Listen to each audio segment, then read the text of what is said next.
La sirène de l'ambulance déchirait le silence de ce dimanche après-midi à Lyon. J'étais debout dans l'embrasure de ma porte, encore en pyjama, regardant deux ambulanciers s'approcher avec une civière. L'un d'eux, un homme aux cheveux grisonnants, me regardait avec cette expression que j'apprendrais à détester, un mélange de pitié et de méfiance professionnelle. « Madame Dubois ?» demanda-t-il en consultant son carnet. « Votre mari nous a appelés. Il dit que vous avez tenté de vous suicider. » Le monde s'est arrêté. Mes jambes ont tremblé et j'ai dû m'accrocher au chambranle de la porte. Moi ? Me suicider ?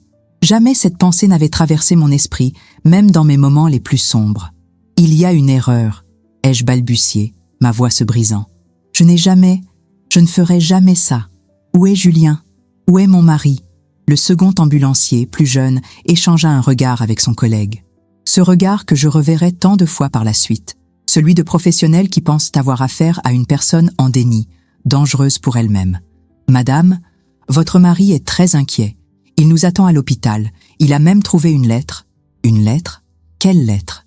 Mon cœur battait si fort que j'entendais le sang pulser dans mes oreilles. L'appartement derrière moi semblait soudain étranger, comme si je le voyais pour la première fois.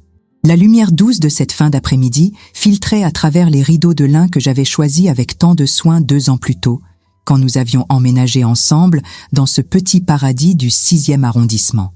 Avant de continuer cette histoire qui va vous bouleverser, dites-moi en commentaire d'où vous écoutez notre récit et n'oubliez pas de vous abonner à la chaîne pour plus de témoignages percutants.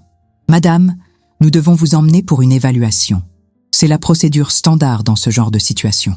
Quel genre de situation ? Ma voix montait dans les aigus et je sentais l'hystérie pointer. Je vous dis qu'il y a une erreur. Je préparais juste le déjeuner quand Julien est parti en claquant la porte. Nous nous étions disputés pour une broutille, rien de plus. Mais même en prononçant ces mots, un doute affreux commençait à s'immiscer dans mon esprit. Cette dispute, était-elle vraiment si anodine ? Julien était parti dans un état que je ne lui avais jamais vu. Ces derniers mots résonnaient encore dans ma tête. « Tu es instable, Claire. Tu as besoin d'aide. » Les ambulanciers s'approchaient, maintenant, leurs gestes mesurés et professionnels.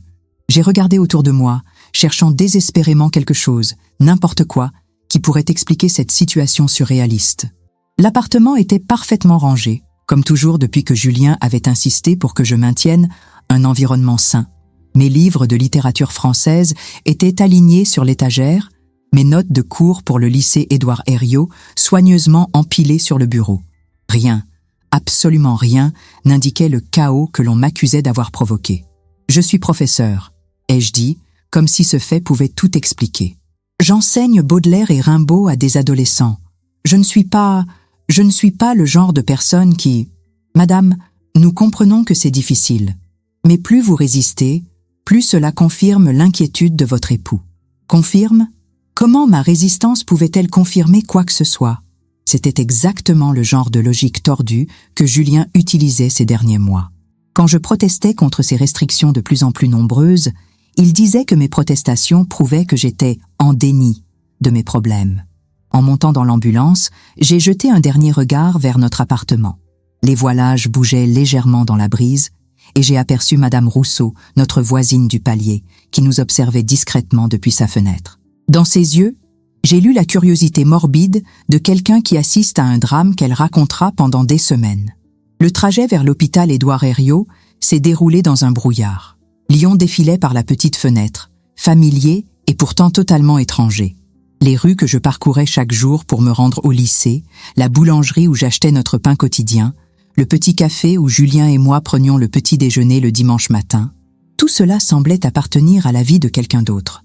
Les ambulanciers parlaient entre eux à voix basse, utilisant un jargon médical que je ne comprenais qu'à moitié. J'entendais des bribes, époux signalant, comportement suicidaire, évaluation psychiatrique d'urgence. Chaque mot tombait sur moi comme une pierre. Arrivé aux urgences, la réalité m'a frappé de plein fouet. On m'a fait asseoir dans une salle d'attente aux murs vert pâle, sous des néons agressifs qui me donnaient mal à la tête. Une infirmière aux cheveux tirés en chignon strict a pris mes informations avec l'efficacité froide de quelqu'un qui a vu trop de cas similaires. Nom, Claire Dubois. Âge, 32 ans.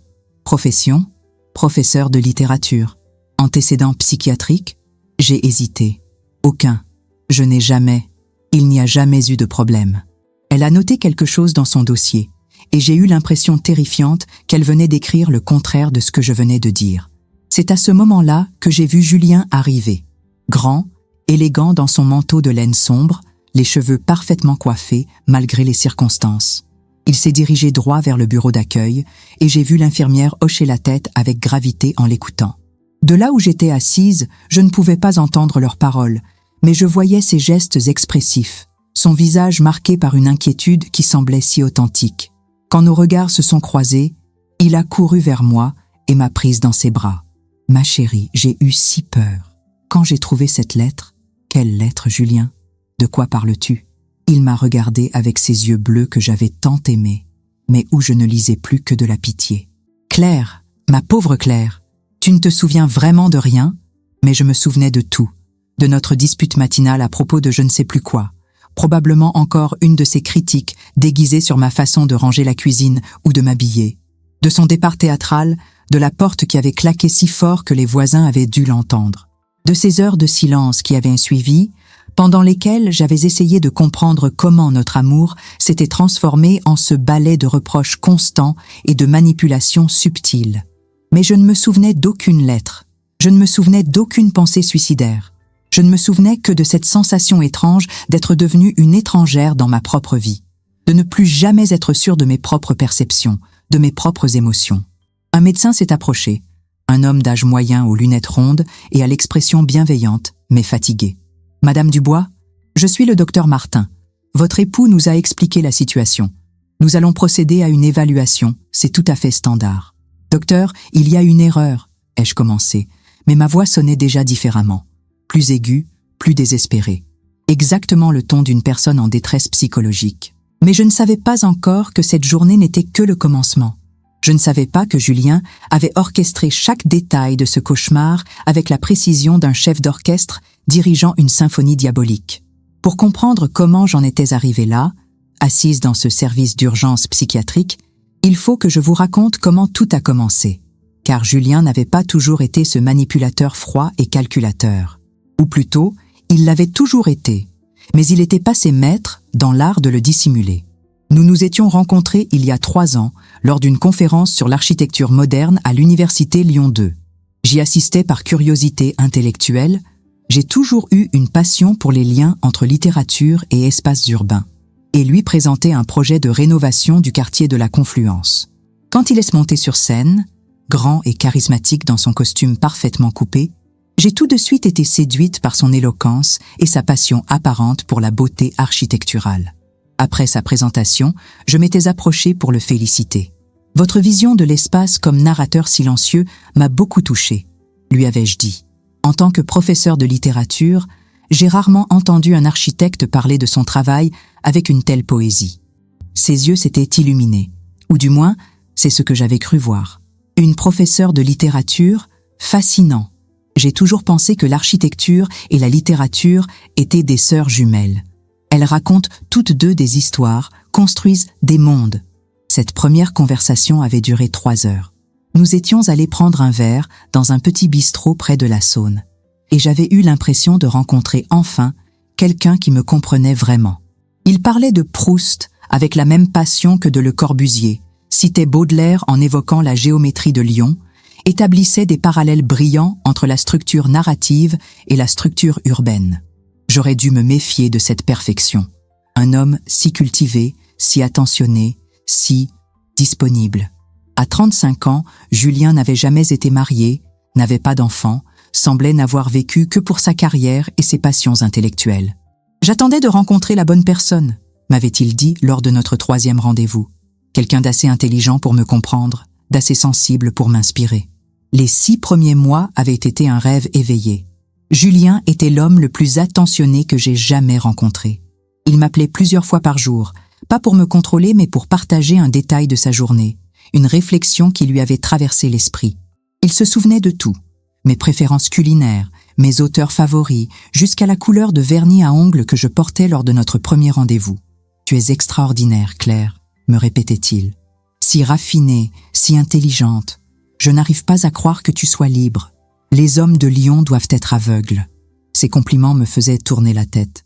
Après ma précédente relation, un collègue professeur qui m'avait quitté pour une autre enseignante plus jeune, j'avais besoin de me sentir désirée, valorisée.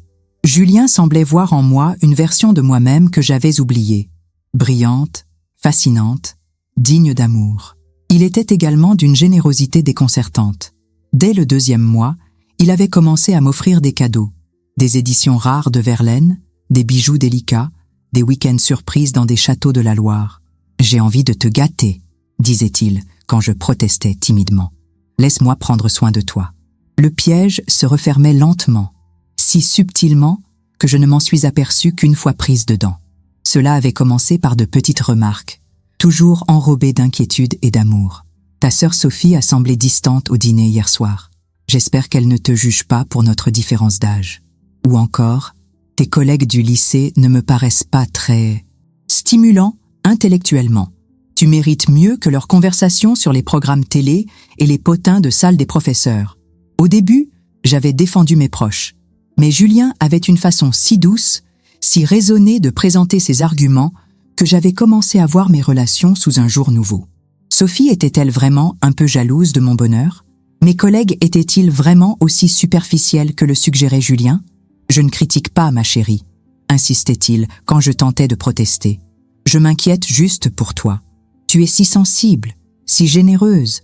J'ai peur que certaines personnes profitent de ta gentillesse. Graduellement, je m'étais retrouvée à espacer mes sorties avec Sophie, à décliner les invitations de mes collègues, à préférer les soirées en tête-à-tête avec Julien. Il était si intéressant, si cultivé. Pourquoi aurais-je eu besoin d'autre chose? Le mariage, 1 an et demi après notre rencontre, avait été un événement parfait. Petite cérémonie intime dans une chapelle gothique de la Croix-Rousse. Réception dans un restaurant gastronomique avec vue sur la ville. Julien avait tout organisé, down au moindre détail. « Laisse-moi m'occuper de tout », avait-il insisté. « Tu as assez de stress avec tes cours. Et puis, j'ai plus d'expérience que toi pour ce genre d'événement. » Cette phrase aurait dû m'alerter. Plus d'expérience? Pour un homme qui prétendait n'avoir jamais été marié? Mais j'étais trop heureuse, trop amoureuse pour m'attarder sur ces détails. C'est après le mariage que les choses avaient vraiment changé. Subtilement, toujours subtilement. Julien était passé de l'inquiétude bienveillante au contrôle protecteur. Mes vêtements étaient devenus un sujet de discussion quotidien. Cette jupe n'est pas très flatteuse, ma chérie. Et ce chemisier un peu trop décolleté pour des lycéens, tu ne crois pas? Mes horaires, mes repas, même mes lectures avaient commencé à faire l'objet de ces commentaires constructifs. Tu manges beaucoup de sucré ces temps-ci. Je m'inquiète pour ta santé. Ou, ce roman a l'air bien déprimant.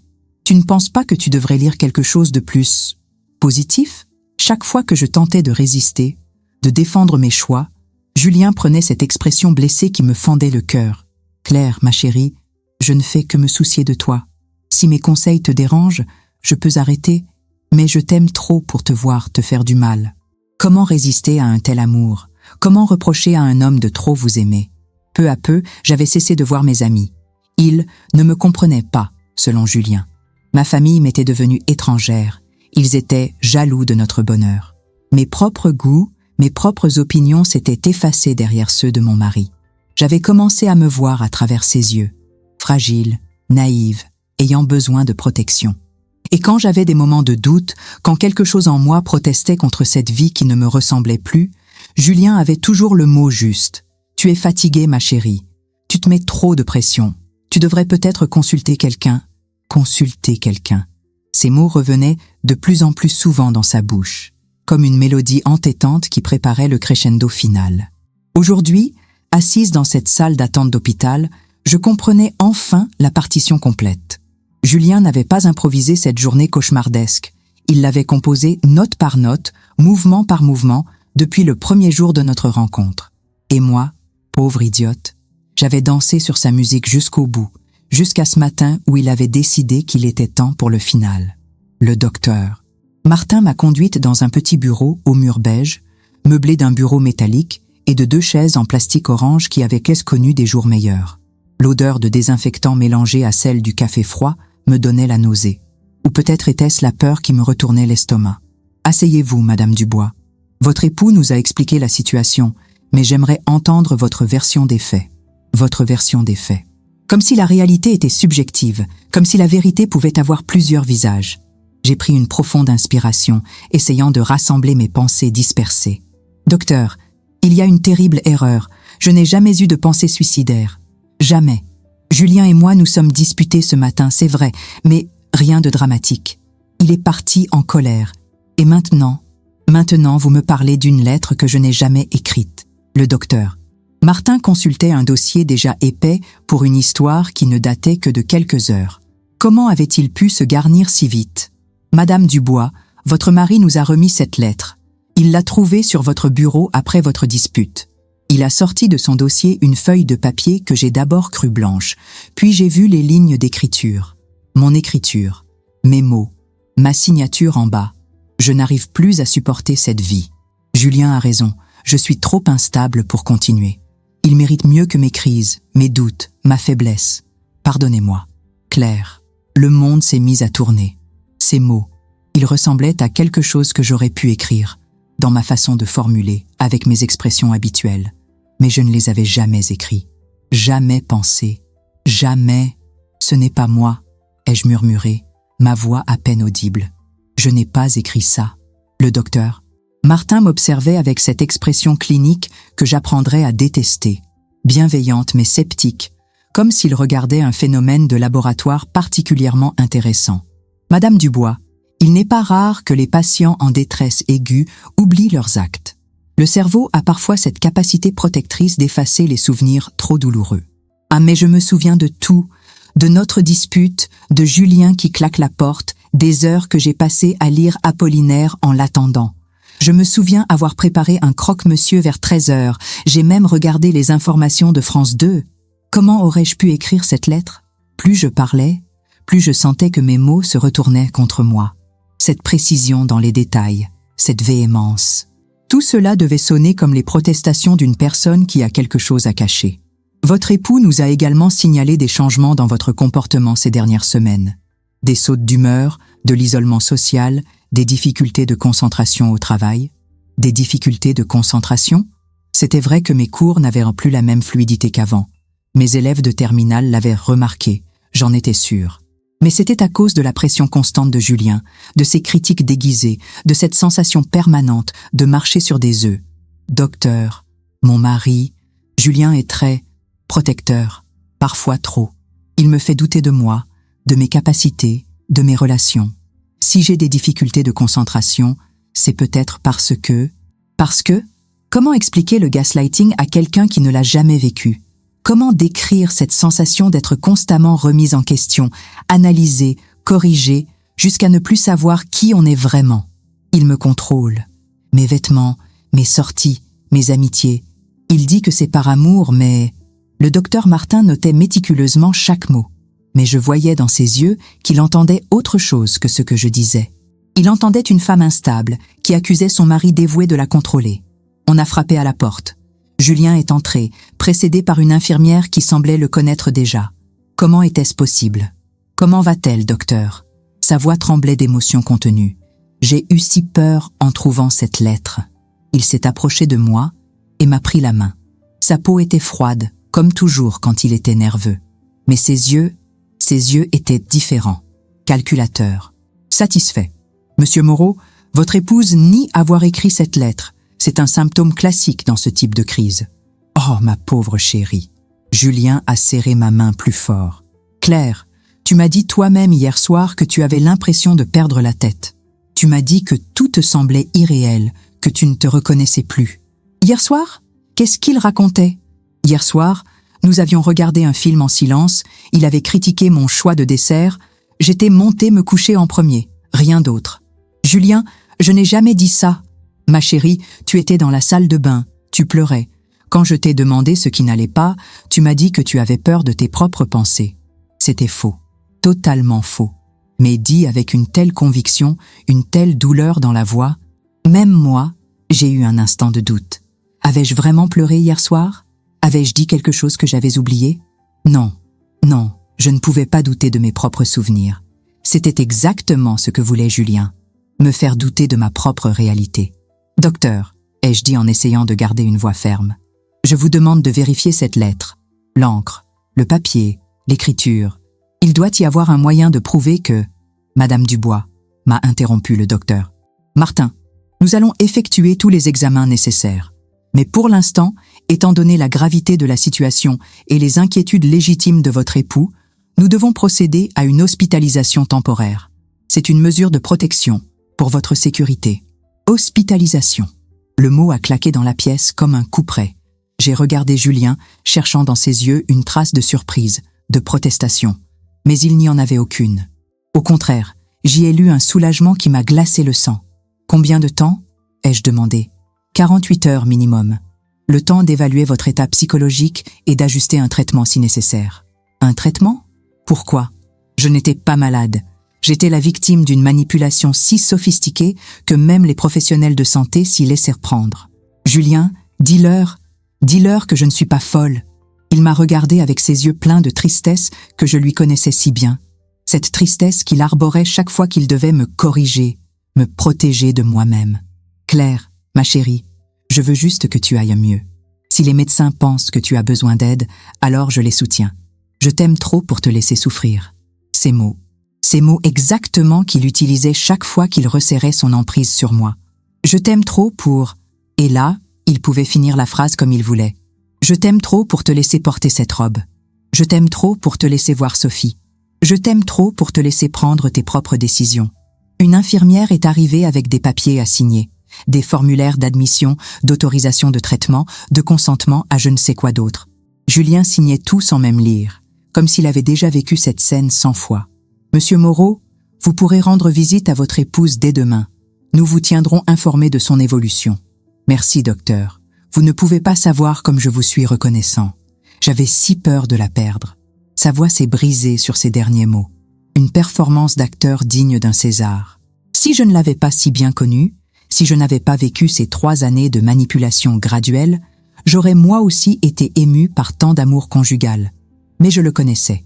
Et quand il m'a embrassé sur le front avant de partir, j'ai senti ses lèvres esquisser un sourire de victoire.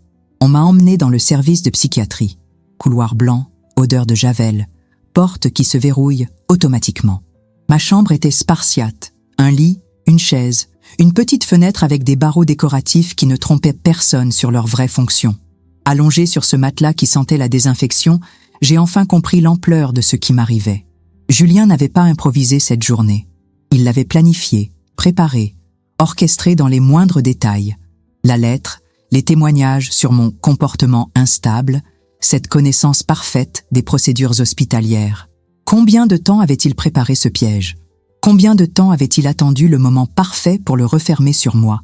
Et surtout, la question qui me terrorisait le plus, combien d'autres femmes avaient dormi dans cette chambre avant moi, victimes de la même machination diabolique ? Quand j'ai lu cette lettre, j'ai senti le sol se dérober sous mes pieds. Les mots étaient les miens, mais je ne les avais jamais écrits.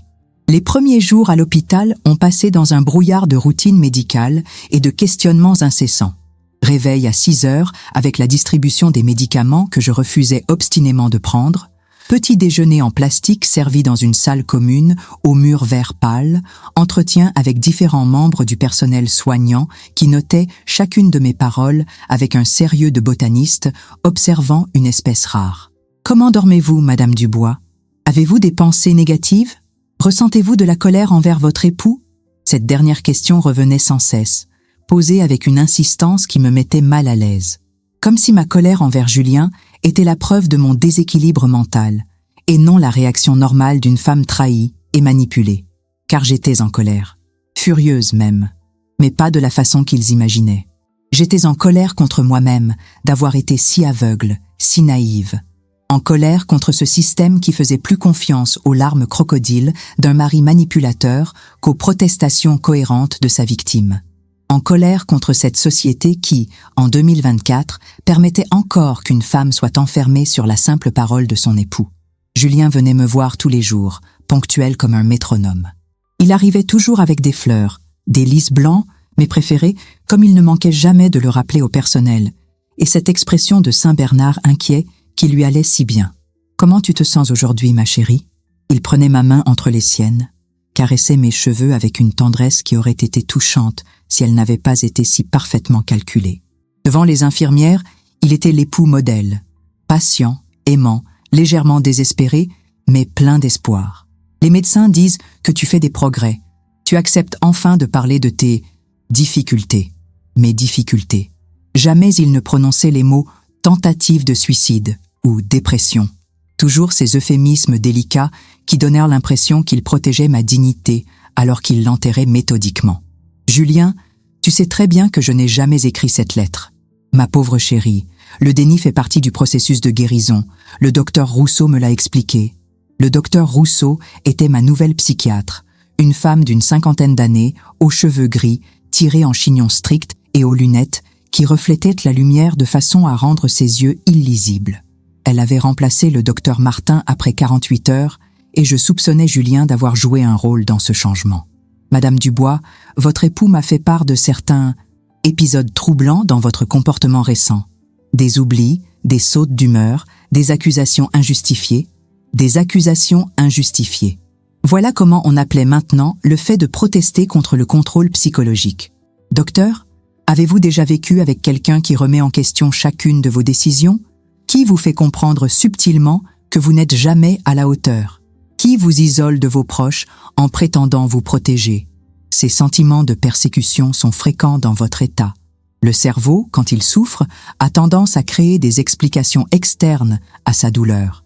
C'est plus facile que d'accepter que le problème vient de l'intérieur. De l'intérieur. Tout était toujours de ma faute, dans ma tête, dans mon déséquilibre. Jamais dans les actes de Julien, dans sa manipulation systématique, dans sa capacité de psychopathe à inverser les rôles. Les médicaments qu'ils voulèrent me faire prendre étaient censés stabiliser mon humeur et réduire mon anxiété. Mais je savais qu'ils auraient surtout pour effet de m'abrutir, de rendre mes protestations moins convaincantes, mes souvenirs plus flous. Si vous refusez le traitement, Madame Dubois, nous serons obligés de prolonger votre hospitalisation. Chantage médical. Une épée de Damoclès suspendue au-dessus de ma tête. Accepter les médicaments et devenir la zombie docile qu'il voulait que je sois, ou refuser et rester enfermé indéfiniment. Les autres patients du service me regardaient avec curiosité. Il y avait Marc, un homme d'une 40aine d'années qui parlait à des voix que lui seul entendait. Sylvie, une adolescente aux bras scarifiés qui ne mangeait plus depuis des semaines. Robert, un retraité qui pleurait sans arrêt depuis la mort de sa femme. Tous avaient des raisons claires d'être là, des pathologies identifiables, des symptômes évidents. Moi, j'étais l'anomalie du service, trop cohérente pour être vraiment folle, trop protestataire pour être considérée comme saine. « Tu sais », m'a dit Sylvie un jour pendant que nous regardions la télévision dans la salle commune, moi aussi au début je disais que j'allais bien, que c'était pas moi le problème. Elle m'avait dit ça avec la condescendance bienveillante de quelqu'un qui a accepté son diagnostic et trouve touchante ma résistance naïve. Mais moi, c'est différent, Sylvie. Je ne suis vraiment pas malade. C'est ce qu'on dit toutes au début, toutes. Combien d'autres femmes étaient passées par là? Combien d'épouses inconvenantes avaient été soignées de leur rébellion par des maris habiles et des médecins complaisants? Le pire, c'était les moments de doute. Ces instants terrifiants où je me demandais si tout le monde n'avait pas raison. Si je n'étais pas réellement en train de perdre la tête. Si ces souvenirs que je croyais si clairs n'étaient pas des reconstructions de mon cerveau malade. Avais-je vraiment écrit cette lettre dans un moment d'égarement que j'avais oublié? Avais-je vraiment dit à Julien que j'avais peur de mes propres pensées? Mon esprit était-il en train de me jouer des tours, créant une réalité alternative pour échapper à une vérité trop douloureuse? Ces questions me rongeaient, surtout la nuit, quand les couloirs résonnaient des pas feutrés des infirmières de garde et des gémissements occasionnels d'autres patients. Dans l'obscurité de ma chambre, avec pour seule compagnie le tic-tac de l'horloge murale et le bourdonnement des néons du couloir, je me battais contre mes propres doutes. Non, je ne pouvais pas douter de ma propre réalité. C'était exactement ce que voulait Julien, que je finisse par accepter sa version des faits, que je devienne cette femme fragile et dépendante qu'il avait toujours voulu que je sois. Mais parfois, dans mes moments de faiblesse, je me surprenais à souhaiter que ce soit vrai, que je sois vraiment malade. Parce qu'être malade, c'était avoir un espoir de guérison. Être manipulée par un pervers narcissique, c'était être prise dans un piège dont je ne voyais pas la sortie. C'est le 5e jour que Sophie est venue me voir. Ma sœur, ma précieuse Sophie, avec ses cheveux bouclés en désordre et ses yeux rougis par les larmes. Elle travaillait comme infirmière à l'hôpital de la Croix-Rousse et j'ai su immédiatement qu'elle avait utilisé ses contacts pour comprendre ce qui m'arrivait vraiment. « Claire, ma chérie, qu'est-ce qui s'est passé? Julien nous a appelés. Il était dans tous ses états. » Elle s'est assise sur la chaise en plastique orange près de mon lit. Et j'ai vu dans ses yeux qu'elle ne croyait pas entièrement à la version officielle. « Sophie, il faut que tu m'écoutes. Et il faut que tu me crois. Je n'ai jamais écrit cette lettre. Je n'ai jamais eu de pensée suicidaire. Julien. Julien me manipule depuis des mois. Ma sœur m'a pris la main. Ses doigts étaient chauds, réels, rassurants. Pour la première fois depuis une semaine, j'ai senti que quelqu'un était vraiment à mon écoute. « Raconte-moi tout », m'a-t-elle dit simplement. Et j'ai tout raconté. Les restrictions graduelles, les critiques déguisées, l'isolement social, les remises en question constantes.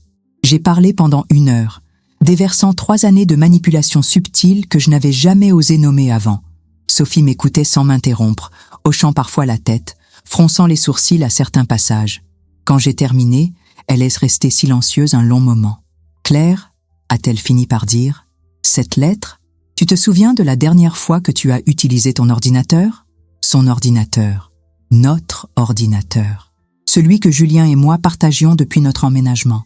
Celui sur lequel il travaillait souvent le soir, pour ses projets d'architecture.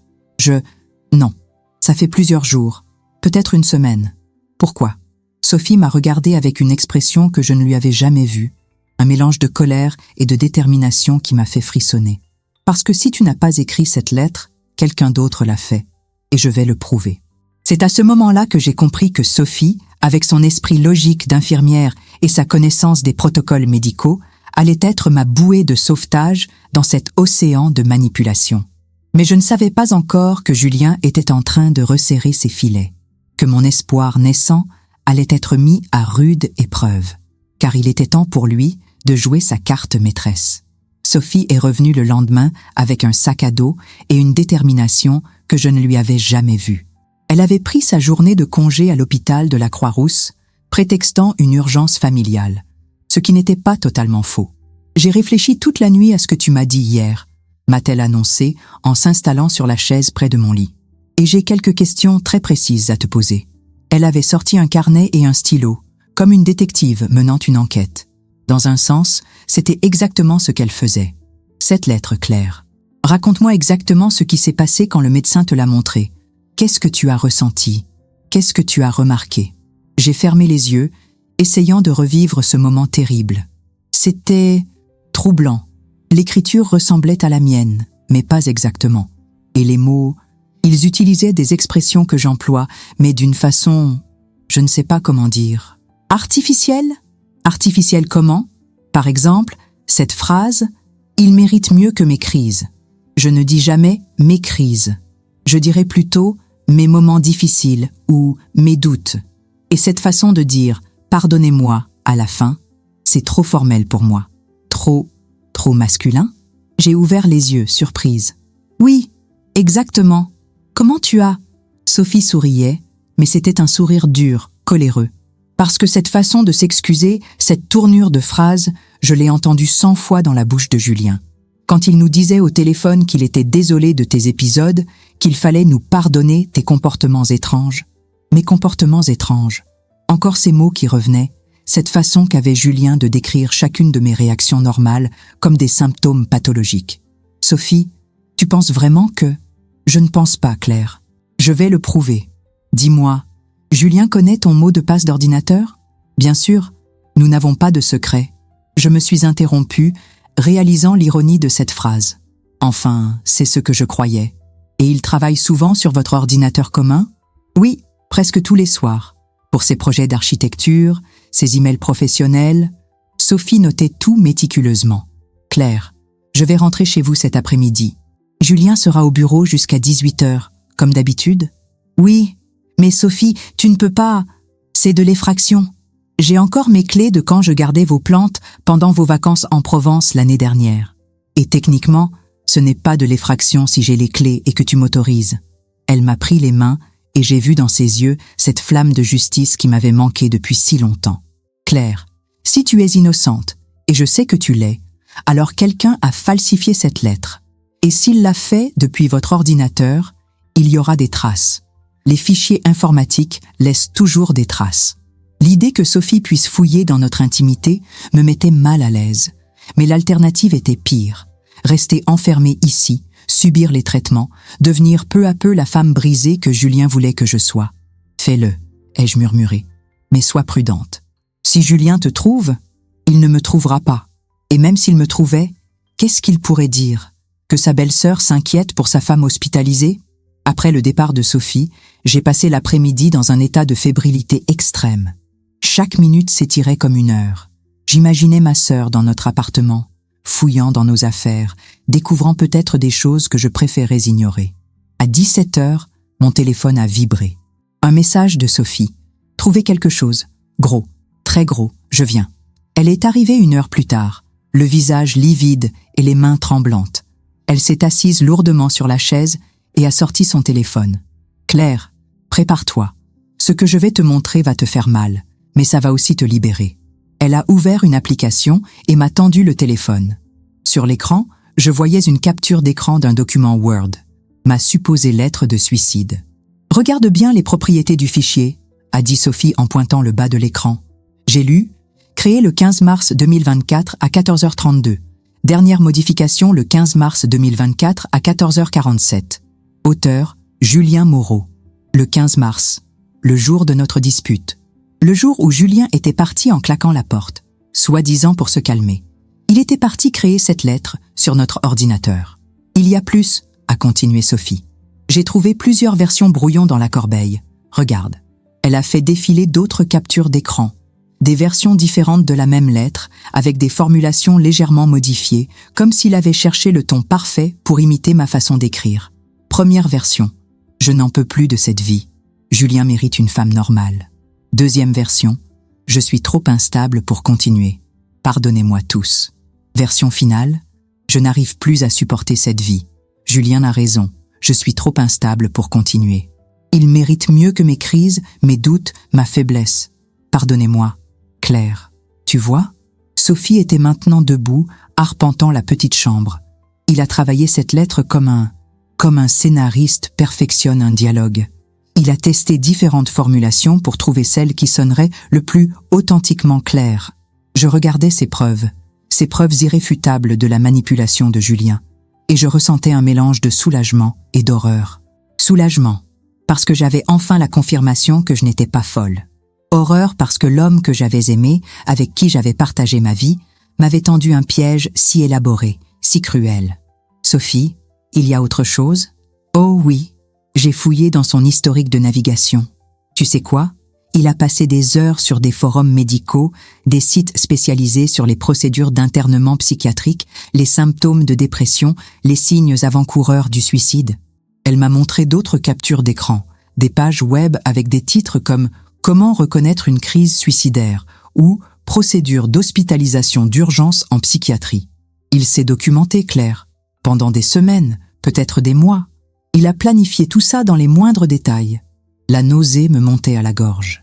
Pendant que moi je vivais ma vie quotidienne, enseignant Apollinaire à mes élèves, préparant nos repas, croyant naïvement que nous étions un couple normal avec des hauts et des bas ordinaires, Julien planifiait ma destruction psychologique. « Il y a encore une chose », a dit Sophie d'une voix plus douce. « J'ai trouvé des emails, des échanges avec le docteur Rousseau. »« Quoi ? Mais comment ? Il correspond avec ta psychiatre depuis avant ton hospitalisation, Claire. Depuis 3 semaines. Il lui décrivait tes symptômes, tes épisodes. Il préparait le terrain pour ton internement. J'ai fermé les yeux, sentant les larmes monter. 3 semaines. Pendant 3 semaines, Julien avait construit méthodiquement le dossier de ma prétendue maladie mentale.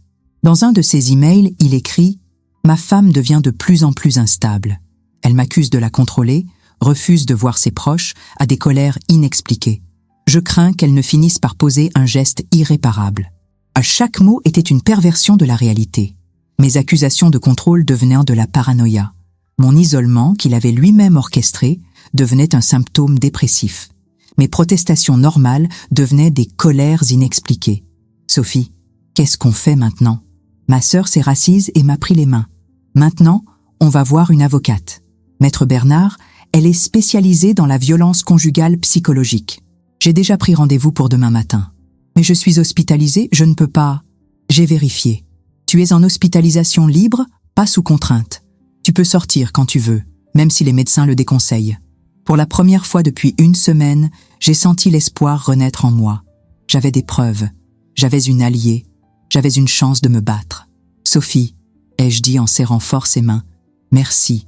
Merci de m'avoir cru. Merci de ne pas m'avoir laissé tomber. Claire, tu es ma sœur. Je t'aime. Et personne, tu m'entends, personne ne fera de mal à ma petite sœur sans que j'intervienne. Mais au moment où elle prononçait ces mots, j'ai vu Julien apparaître dans l'embrasure de la porte. Il nous regardait avec une expression que je ne lui avais jamais vue. Plus de masque du mari parfait, plus de sourire charmeur. Juste une froideur glaciale qui m'a donné envie de me cacher sous les draps. « Bonsoir Sophie », a-t-il dit d'une voix égale. « Je ne savais pas que tu étais là. » Il mentait. Je le voyais dans ses yeux. Il savait exactement où Sophie était allée et ce qu'elle avait découvert. La bataille finale allait commencer. Les jours suivants ont été un tourbillon d'activités frénétiques. Sophie avait pris un congé exceptionnel pour m'accompagner dans toutes les démarches. Maître Bernard, l'avocate spécialisée en violence conjugale, s'était montrée à la fois professionnelle et compatissante. Une femme d'une 50aine d'années aux cheveux courts et au regard perçant, qui m'avait écouté sans jamais manifester le moindre doute sur ma version des faits. « Madame Dubois, votre cas est malheureusement plus fréquent qu'on ne le pense. La manipulation psychologique suivie de fausses accusations de troubles mentaux est une stratégie que j'ai déjà rencontrée, mais rarement avec une telle sophistication. » Elle étudiait les preuves rassemblées par Sophie. Capture d'écran, métadonnées des fichiers, historique de navigation, correspondance avec le docteur Rousseau. Nous avons un dossier solide, mais il faut nous attendre à ce que M. Moreau contre-attaque. Il va probablement prétendre que vous avez falsifié ces preuves lors d'un épisode psychotique. C'était exactement ce qui s'était passé. Dès que Julien avait compris que nous avions découvert ces manipulations, il avait changé de stratégie. Fini le mari inquiet et aimant. Il était devenu un homme en guerre. « Ma femme a quitté l'hôpital contre avis médical », avait-il déclaré au docteur Rousseau. Elle est maintenant sous l'influence de sa sœur, qui a toujours été jalouse de notre bonheur. Ensemble, elles ont monté cette histoire rocambolesque pour me faire passer pour un monstre.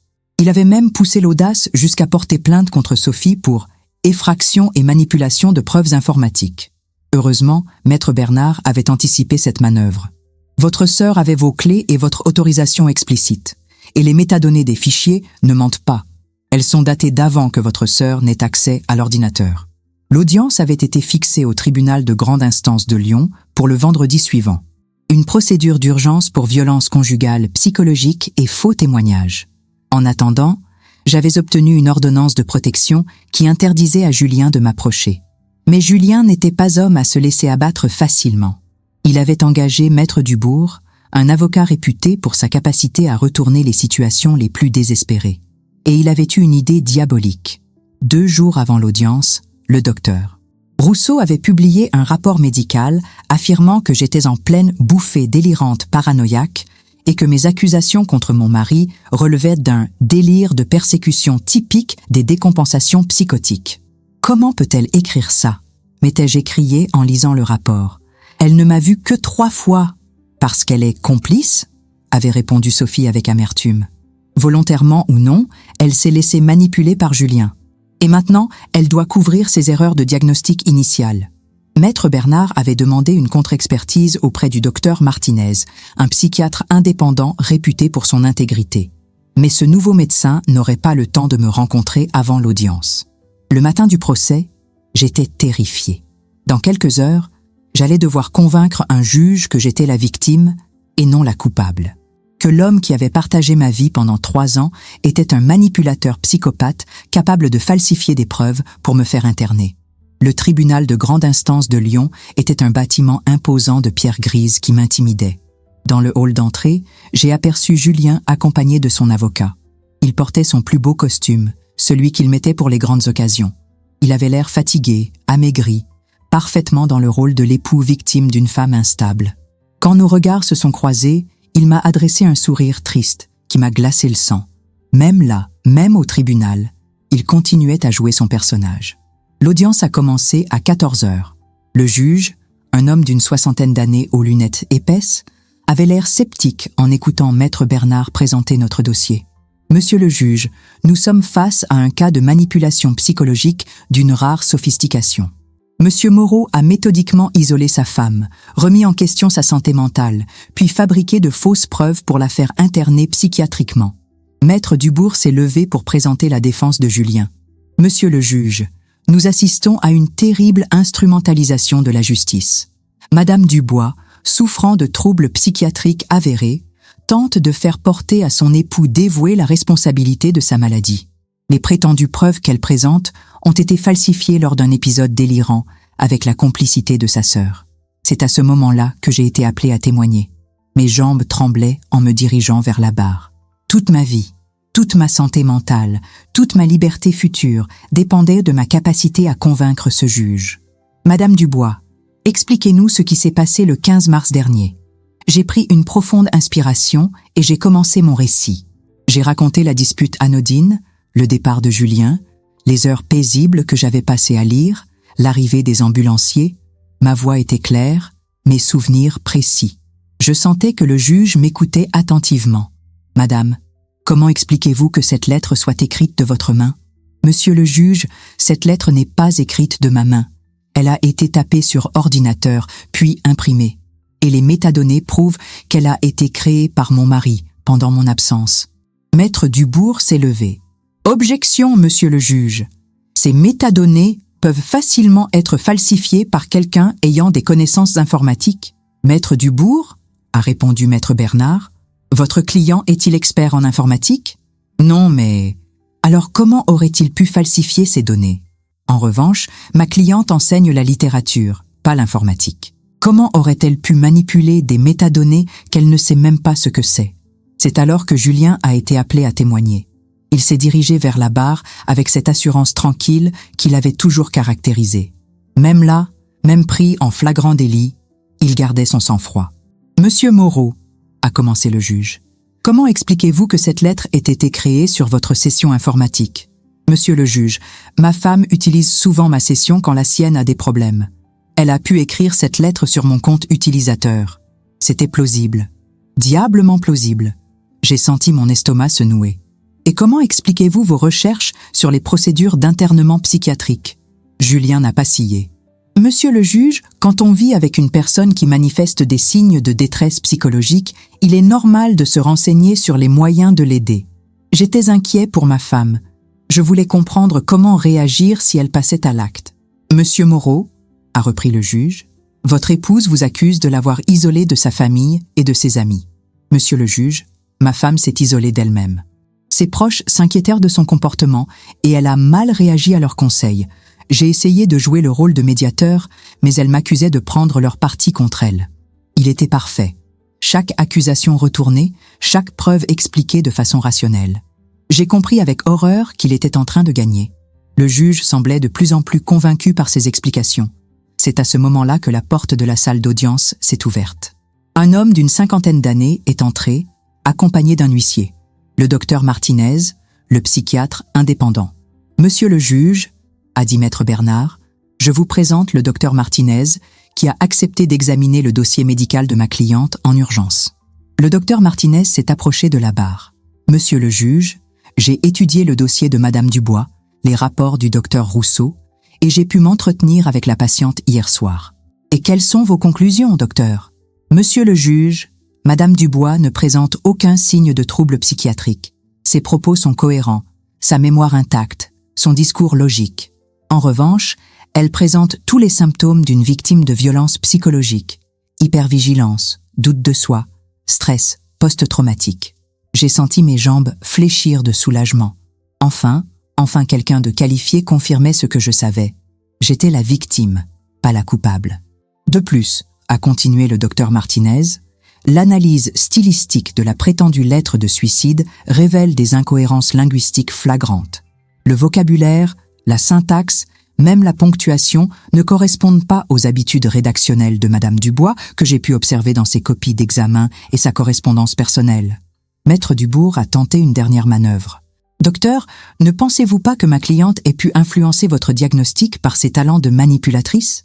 Le docteur Martinez la regardait avec mépris. « Maître, j'exerce la psychiatrie depuis 25 ans. Je sais reconnaître une manipulation d'un témoignage sincère. Et permettez-moi d'ajouter que les vrais manipulateurs, dans cette affaire, sont ceux qui utilisent les institutions médicales pour faire taire leurs victimes. » Le juge s'est retiré pour délibérer. 1 heure d'attente interminable pendant laquelle j'ai fixé mes mains tremblantes, n'osant regarder ni Julien, ni personne d'autre. Quand le juge est revenu, son expression était grave. Après examen des preuves et audition des témoins, la Cour considère que les accusations de Madame Dubois sont fondées. Les preuves informatiques, confirmées par l'expertise psychiatrique indépendante, démontrent que M. Moreau a falsifié une lettre de suicide pour faire interner sa femme abusivement. J'ai éclaté en sanglots. Des sanglots de soulagement, de libération, de justice enfin rendue. En conséquence, la Cour ordonne une mesure de protection définitive au profit de Madame Dubois, l'annulation de son dossier médical psychiatrique et transmet le dossier au procureur pour d'éventuelles poursuites pénales contre M. Moreau pour faux et usage de faux et violence conjugale psychologique. Quand j'ai osé regarder Julien, j'ai vu pour la première fois son masque complètement tomber. Plus de charme, plus de manipulation, plus de contrôle. Juste un homme ordinaire rattrapé par ses mensonges. Il m'a regardé une dernière fois avant de quitter la salle d'audience. Dans ses yeux, j'ai lu quelque chose que je n'avais jamais vu. Du respect. Pour la première fois de notre relation, Julien me respectait. Parce que j'avais gagné. Quand le juge a commencé à prononcer la sentence, j'ai senti mon cœur s'arrêter de battre. 6 mois ont passé depuis cette journée au tribunal qui a changé ma vie. 6 mois pendant lesquels j'ai dû réapprendre à exister sans la voix de Julien dans ma tête, sans ses critiques constantes, sans cette peur permanente de ne pas être à la hauteur de ses attentes. La sentence du juge avait été sans appel. Mesure de protection définitive, annulation complète de mon dossier médical falsifié et ouverture d'une enquête pénale contre Julien pour faux et usage de faux, violence conjugale psychologique et manipulation d'experts médicaux. Le docteur Rousseau avait également fait l'objet d'une plainte disciplinaire auprès de l'Ordre des médecins pour manquement déontologique grave. Julien avait quitté Lyon dans les semaines suivant le procès. J'avais appris par Sophie qu'il avait été muté dans l'agence parisienne de son cabinet d'architecture. Une promotion, apparemment. Les hommes comme lui retombent toujours sur leurs pieds, au moins professionnellement. Mais moi aussi, j'étais retombée sur mes pieds. Différemment, plus lentement, mais sûrement. Le retour au lycée Édouard Herriot avait été étrange. Mes collègues me regardaient avec ce mélange de curiosité et de compassion qu'on réserve aux rescapés des catastrophes. Certains m'évitaient, mal à l'aise avec l'idée qu'une manipulation si sophistiquée puisse exister. D'autres, au contraire, venaient de me confier leurs propres doutes sur des relations qu'elles avaient vécues. « Tu sais, Claire, » m'avait dit Nathalie, ma collègue de français, « ton histoire m'a fait réfléchir sur mon ex-mari. Il ne m'a jamais fait interner, mais cette façon de me faire douter de moi, je me reconnais dans ce que tu as vécu. » C'était troublant de découvrir à quel point la manipulation psychologique était répandue, normalisée, acceptée comme faisant partie des difficultés normales du couple. Mes élèves, eux, m'avaient accueilli avec une curiosité bienveillante. Les adolescents ont cette capacité à accepter le retour à la normale sans poser de questions embarrassantes. Mes cours sur Baudelaire avaient retrouvé leur fluidité, ma passion pour Rimbaud, sa spontanéité. Enseigner redevenait un plaisir, non plus une performance anxieuse sous le regard critique invisible de Julien. La thérapie avec le docteur Martinez m'avait énormément aidé. Contrairement au docteur Rousseau, il ne cherchait pas à me faire admettre une maladie que je n'avais pas. Il m'aidait à démonter, pièce par pièce, les mécanismes de la manipulation que j'avais subis. Claire, vous avez été victime de ce qu'on appelle du gaslighting systémique. Votre mari a méthodiquement altéré votre perception de la réalité pour vous rendre dépendante de sa validation. C'est une forme de violence particulièrement perverse parce qu'elle ne laisse pas de traces physiques. Apprendre qu'il existait des mots pour décrire ce que j'avais vécu, que d'autres femmes avant moi avaient traversé les mêmes épreuves, m'avait extraordinairement soulagée. Je n'étais ni folle, ni exceptionnellement naïve. J'étais la victime d'une technique de manipulation que certains prédateurs maîtrisent à la perfection. L'appartement du 6e arrondissement, je l'avais quitté définitivement. Trop de souvenirs, trop d'associations toxiques avec chaque objet, chaque coin de pièce. Sophie m'avait aidé à déménager dans un petit 2 pièces près de la Saône, lumineux et entièrement à moi. Pour la première fois depuis longtemps, j'avais choisi mes rideaux, mes couleurs, mes meubles sans l'avis de personne. Le plus difficile avait été de reconstruire mes relations sociales. 3 années d'isolement graduel ne se rattrapent pas en quelques semaines. Certaines amitiés étaient irrémédiablement perdues. D'autres se renouaient lentement. Mes parents, qui avaient toujours trouvé Julien si charmant, si attentionné, avaient eu du mal à accepter la réalité de sa vraie nature. « Mais Claire, il semblait tellement t'aimer », répétait ma mère, comme si l'amour et la manipulation étaient incompatibles. J'avais dû lui expliquer que l'amour véritable n'isole pas, ne contrôle pas, ne remet pas constamment en question la santé mentale de l'autre. C'est Sophie qui m'avait proposé l'idée qui allait donner un nouveau sens à ma vie. « Claire, tu as une expérience unique de la manipulation psychologique et tu as la capacité de t'exprimer, d'expliquer. Pourquoi tu n'utiliserais pas ça pour aider d'autres femmes ?» J'avais d'abord hésité. Parler de mon histoire, la raconter encore et encore, remuer ses souvenirs douloureux. Mais l'idée avait fait son chemin. Si mon témoignage pouvait aider ne serait-ce qu'une seule femme à reconnaître les signes de la manipulation, à ne pas tomber dans le même piège que moi, alors mes souffrances auraient servi à quelque chose. J'avais commencé par des interventions dans des centres d'aide aux femmes victimes de violences. Puis des conférences dans des hôpitaux pour sensibiliser le personnel soignant aux techniques de manipulation psychologique. Mon histoire, racontée avec les mots justes, ouvrait les yeux de beaucoup de professionnels sur leurs propres préjugés. Votre témoignage nous fait réaliser à quel point nous sommes vulnérables à la manipulation, m'avait dit une psychiatre après l'une de mes interventions. Nous devons revoir nos protocoles d'évaluation pour éviter qu'un autre Julien puisse instrumentaliser notre système. C'était gratifiant de voir que mon cauchemar contribuait à protéger d'autres femmes. Les protocoles d'admission en psychiatrie d'urgence avaient été modifiés dans plusieurs hôpitaux lyonnais. Désormais, quand un conjoint signale des comportements suicidaires, une enquête sociale préalable est systématiquement menée. Mais la découverte la plus troublante était venue 3 mois après le procès. En fouillant dans les affaires de Julien qu'il avait abandonné dans notre ancien appartement, j'avais trouvé un carnet. Un carnet où il consignait méticuleusement ses techniques de manipulation, avec des notes sur leur efficacité, des observations sur mes réactions, comme un scientifique étudiant un cobaye. Technique Never 3, remise en question des souvenirs. Très efficace sur Claire. Elle finit toujours par douter d'elle-même. Technique Nero 7, isolement social graduel. Présenter ses proches comme toxiques. Claire très réceptive à cette approche. Technique Neuro 12, faire intervenir l'autorité médicale. Préparation nécessaire, mais résultats garantis. La lecture de ce carnet m'avait rendu malade pendant des jours. Découvrir que chaque moment de doute, chaque remise en question de ma propre réalité avait été planifié, calculé, étudié, c'était révoltant et en même temps libérateur.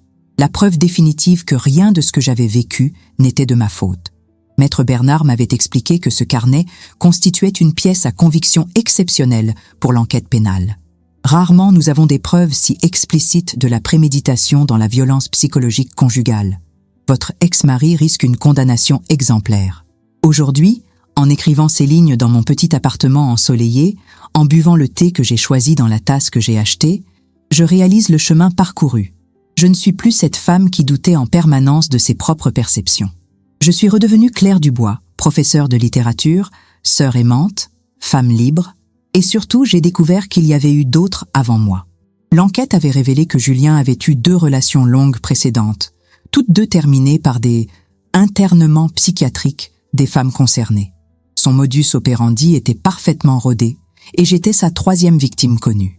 Cette découverte m'avait galvanisée. Quelque part en France, il y avait peut-être d'autres femmes qui se croyaient folles, enfermées dans des hôpitaux ou des relations toxiques, victimes du même prédateur ou d'hommes similaires. Mon combat ne faisait que commencer. Si cette histoire vous a touché, racontez-moi en commentaire d'où vous nous écoutez et abonnez-vous à la chaîne pour plus de témoignages de courage et de reconstruction. Votre soutien peut aider d'autres femmes à reconnaître qu'elles ne sont pas seules.